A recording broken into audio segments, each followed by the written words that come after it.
Louis Eugene Dawes Dekker atau yang lebih dikenal dengan nama Dawes Dekker, ia lahir pada tanggal 8 Agustus 1879 di Pasuruan, Jawa Timur.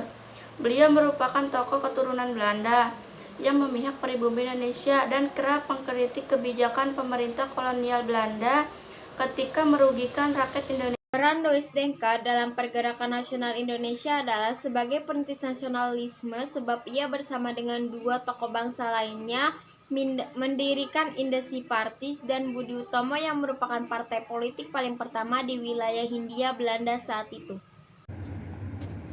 Selain itu, Dawes Dekker berperan sebagai orang yang tidak menyukai penindasan Belanda pada pribumi Indonesia melalui buku yang ditulisnya, yaitu Max Havelaar. Max Havelaar berisi kritik tentang kesewenang-wenangan pemerintah kolonial Belanda di Hindia Belanda. Buku ini merupakan bingkai dari berbagai jalinan kisah cerita.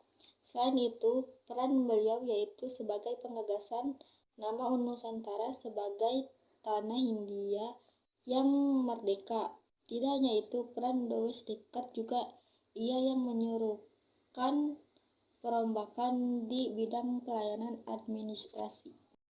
Pengusung reformasi politik, pertanian, dan perpajakan sebagai salah satu program Partai Independence Party. Pada tanggal 28 Agustus 1950, Dawes Dekker menghembuskan napas terakhirnya. Beliau kemudian dimakamkan di Taman Makam Pahlawan Ciputra, Bandung. Untuk menghormati jasa-jasanya, namanya yang lebih dikenal sebagai Setiabudi diabadikan sebagai nama jalan di Bandung dan kemudian nama tempat di wilayah Jakarta.